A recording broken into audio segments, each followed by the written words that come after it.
Hi guys, welcome back to another episode of DB Cars, and today's episode I'll be showing you guys Shariot Mercedes-Benz A200 sedan. So let's dive straight to this video right now. Alright then, so here is guys the Mercedes-Benz A200 sedan from Shariot itself. So I'll be running through you guys the damages for this vehicle before I show you guys. I also give you guys a brief introduction to the vehicle, and last but not least show you guys the trunk space as well as the interior. So let me just start out with the damages for this vehicle. Well, I would say there is plenty of damages itself. Starting out with the rims itself, as you can see, these are the AMG rims that comes with the A200. So basically, this, if I'm not wrong, should have the AMG trim level. So basically, it comes with the AMG rims and some maybe some AMG package trim like center console thing inside. I'm not too sure about that, but usually if it does have the AMG trim level, it should come with some of these AMG special treats itself. So yeah, but going on about the rims, well, the rims are all curved on all four sides of the vehicle. Moving along on the passenger side, there's no obvious damage to the doors, but one unfortunate damage, which I'm seeing this for the first time in my 2 years or 3 years of renting cars, is this, a damaged roof. I have so many questions on how someone could dent a sedan roof, even though technically sedans are not very high, so there's a low chance of denting a roof or whatever this is called on the car itself. I know SUVs are common, but SUV and MPV denting a roof or whatever you call it, this part of the car is common, but I've never seen it on a sedan before, so this is the first time I'm seeing it on the vehicle itself. So yeah, moving along, no obvious damage to the front, the rear quarter. The next obvious big damage is this. Let me just step back to show you guys that if you're wondering where is the exhaust, well, it got ripped out. The rear diffuser got ripped out of the car itself, so there is nothing at the bottom itself. So yeah, that's a very sad sight to see for a Mercedes itself. Moving along to the driver's side, same thing which I already mentioned at the start. Rims definitely got curved, so that's one downside, but other than that, no obvious damage which I can observe at all. So yeah, now moving to the front, no dent itself other than this one damage right here itself. So yeah, and that's the only damages for the driver's side, the front of the vehicle, which is the damage right there itself. Inspecting on the windscreen wise, there's no obvious windscreen chip as of what I can see, which is also a very good thing for this car, seeing how it's been so badly damaged itself. So yeah, and that's basically all the damages I can spot at the moment for this vehicle itself. Now let me just give you guys some brief introduction about this vehicle itself. Let me just show you guys the vehicle more in depth. So basically, this is the A200 sedan. So basically, the first generation A class doesn't come with a sedan. So this sedan only came out when the second generation A class itself. So in my opinion, this is mainly rivals are the BMW 2 Series sedan, as well as the now extinct what's that? How about that? So basically now the extinct about that, the garbage truck itself. But yeah, the now extinct Audi A1 hatchback itself. In my opinion, I think the Audi A1 hatchback is going against the Mercedes A class hatchback itself. Those are the two main rivals. But if you talk about sedan wise and not including the Audi, then I would say it's the BMW itself. So yeah, overall, if you ask me in terms of design wise, which do I prefer? Well, in my opinion, I think the Mercedes look much more better, plus the interior, which I'll show you later on. But I can see from here, the interior is so much nicer looking itself. So yeah, and that, I think that's basically it for.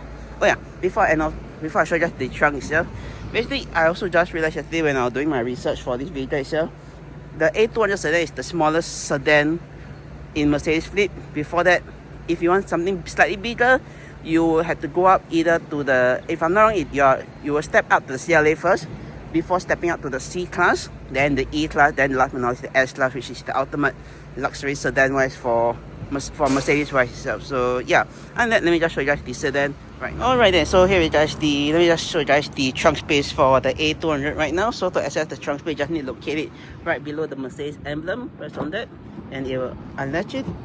And this is how much trunk space you get for the vehicle itself. Mostly there isn't, yeah, so basically this is how much space you get for the vehicle itself. I'll probably put on screen right now how much trunk space you do get for this vehicle. But unfortunately, as you guys can see, there's no spare tire for this vehicle, just a triangle and an umbrella itself. So yeah, yeah, if you want, one good thing at least you do get hooks on nearly all four sides of the vehicle if you want to hook if you want to tie your stuff down itself. But other than that, if you want even more space, you can technically actually just pull on this lever on one side and you unhitch the rear seat. So basically, just once it's unhitched, you can just fold the seat down. Same goes for the other side, and you have even more space for the vehicle itself. So yeah, and that's basically it for the vehicle itself. To close the trunk space, very simple itself. To close it, just grab hold this or any part car itself and just slam it shut itself. So yeah, that's basically it itself. Now let me just show you guys the rear of the car right then. Now let me just show you guys the rear of the Mercedes A200 itself. So stepping right into the car itself, got to definitely watch your head for the sloping roof line itself. So one thing you got to take note is this sloping roof line. Even though it's not that aggressive as the CLA itself, that's one thing you got to take note as there's a chance that I think you might hit it itself. So yeah, but once in the rear, what does it look like? Well, this is how it looks like for the rear of the A200 sedan itself. Basically, there's this is my driving position wise, so there isn't much space left in the rear itself. So I think if I were to be slightly taller itself, definitely I won't have much space, but I got about a fist of leg room space wise. Headroom space wise is about a fist also about there itself. So as you guys can see, the A200 really doesn't really have much space left, but it's still, for me, I'm at 1.7 meter tall, so I still fit completely in the rear itself. I think if the driver is slightly, if the driver were to slightly his seat were to be slightly more further back, I think I'll definitely be I'll struggle in the back because there isn't much leg room space right left in the rear of the car itself. But okay, what do you get in the rear itself? Well, you get two AC vents right here itself, which is very nice. If I'm not wrong, they should be they should have the illumination when I turn on the vehicle later on, so got to take note of that. But in the rear, you just get the AC vents, which can be adjusted accordingly to your liking.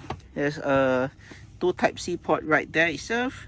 You also get a very small storage space right there. I don't know what you could put, but yeah, you also get some storage net right here and right here both behind the driver and passenger seat, as well as some decent space right here itself, which you can put your stuff if you want to itself. If not, you got your window itself to wind down the window, and your door is handle to get out of the car itself. Other than that, that's basically it in the rear itself. There's no center lighting like some vehicles like other Mercedes have. So unfortunately, this is the baseline Mercedes itself, so you don't really get a center lighting or a lighting right at the back here itself. But overall, you still do get an armrest which you can fold down from the rear itself. Press on either side for the cup to expose the cup holders, put your drinks, and yeah, not too bad itself. So yeah, once done, you can just put it back in, and that's basically it for the vehicle itself. You do get some isofix point on either side to put your child seat in if you want to, but I doubt anyone will bring a child seat. I don't know who.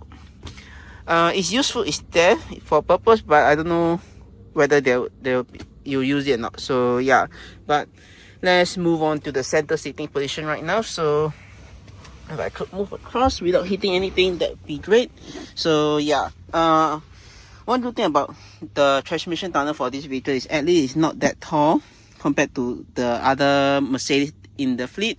So yeah, once in the center, you definitely do notice you're sitting slightly higher up because of the raised position of the center seating itself. So yeah, so this is how I feel like to sit in the center of the vehicle itself. I got based off the current position of the previous passenger as well as the driver, I got about 3-4 fingers right here and about 5 fingers or about a fist or leg room space right here itself. Overall wise, I think leg room space wise isn't the best, but if you carry this short journey wise, I think it'll be a struggle. But yeah, I think short journey wise won't be an issue. Long journey wise will be, because you definitely will be touching shoulder to shoulder if it was 3-4 full-grown size adult in the rear itself. So yeah, and that, I think that's basically it for the vehicle itself. Now let me just jump to the front of the vehicle for you guys. Alright, then now let me just show you guys the front part of the Mercedes A200 itself. So basically I'll be showing you guys the storage space first before I show you guys the various part of the car itself. So basically first up is storage space right here. You got one storage space right here itself. Mostly there isn't the owner's menu inside here, but just got some miscellaneous junk in here. I think if I were to put my bag inside here, it won't be any issue at all, so that's a good thing. But moving along, also another thing you notice is this glove box definitely not lined up. It's definitely slowly falling apart already. So yeah, but moving on, you got another glove box right here to put your stuff if you want to. You got a Type-C port to, I think, connect it to the Apple CarPlay itself. Moving along, you got two cup holders itself with a 12 volt socket outlet if you want to charge your phone. You got the Mercedes infotainment, which I'll show you guys later on, which controls the car itself.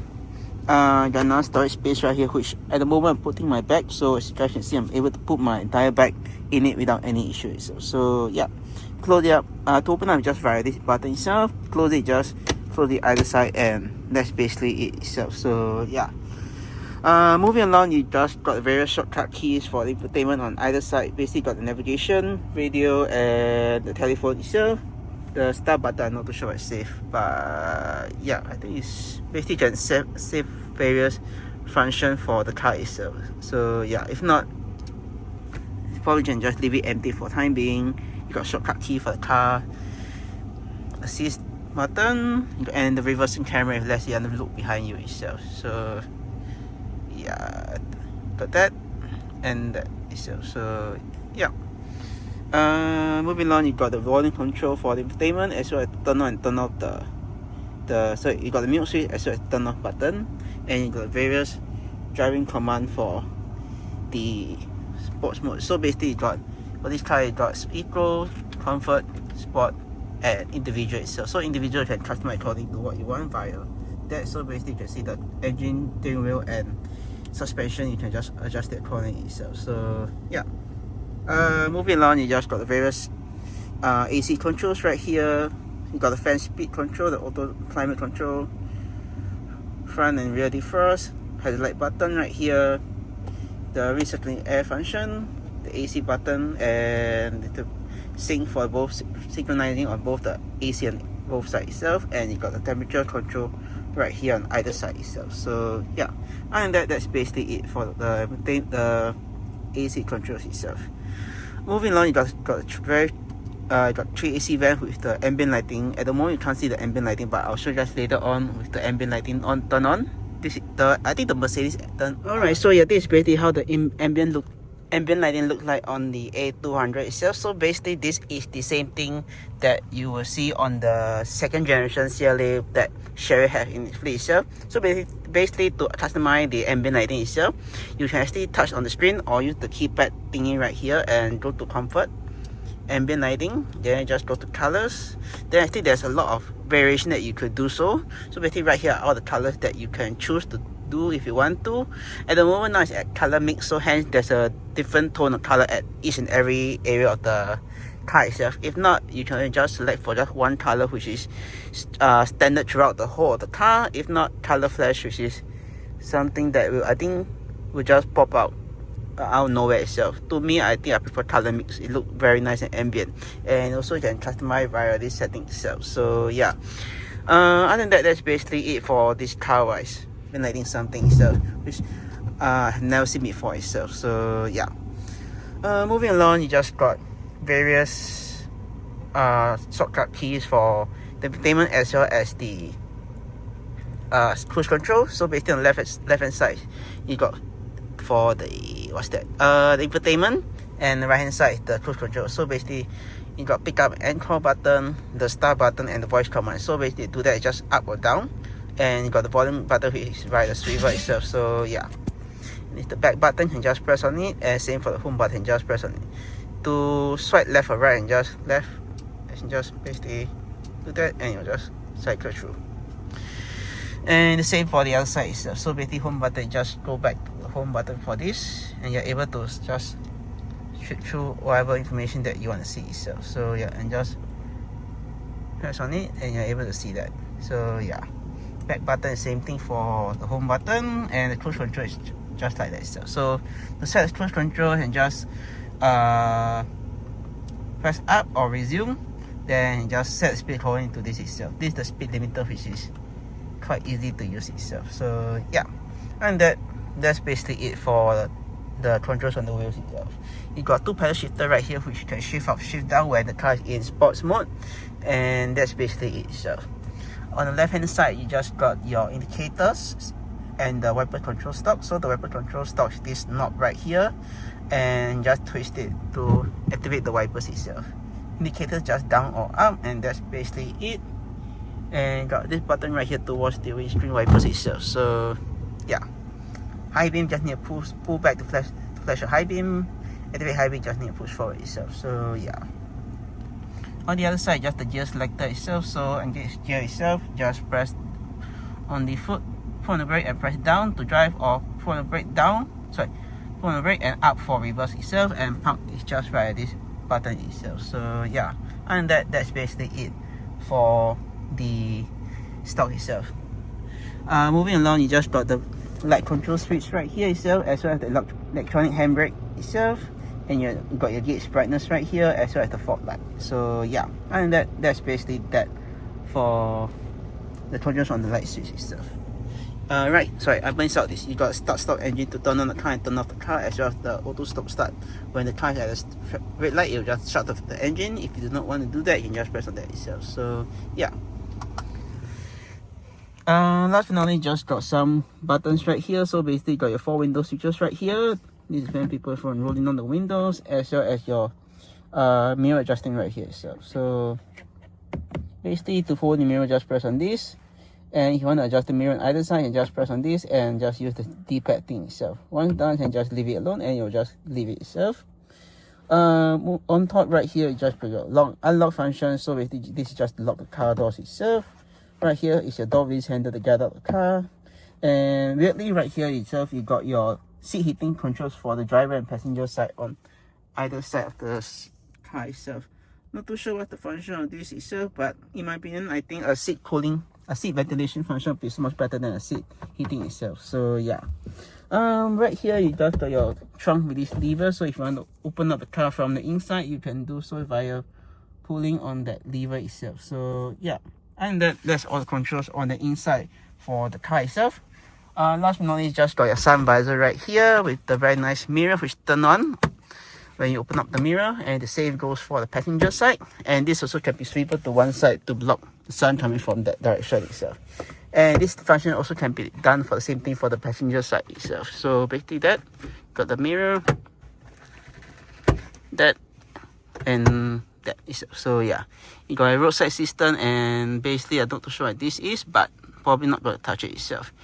You got a reading light on the left and right hand side, which is right beneath here itself, so that can be turned on or turned off. Got a center lighting, which is this right here, and as well as the rear itself, which you can see right there itself. So yeah, and that's basically it for the car itself. If you guys, oh yeah, last but not least, let me just show you guys how to adjust the seat. To adjust the seat itself, it's just via this lever on the left hand side. So just need to pull on that, and you're able to adjust the seat. To adjust the height, right here is via this lever right here, and the angle of the seat is this knob right here. This knob right here is to adjust the front part of the car itself, so basically the pitch of the seat itself. So yeah, if you want to adjust the steering wheel, it's via this lever right here. So just pull on that, and you're able to adjust the steering wheel itself. So once done, and just lock it back in, and you'll lock the seat itself. So yeah, and that's basically it for this car wise. If you guys enjoy the video itself, do try and subscribe button down right below to see more videos like this, or click subscribe and please see my 2 other videos. And with that, I'll see you guys in my next video. Peace.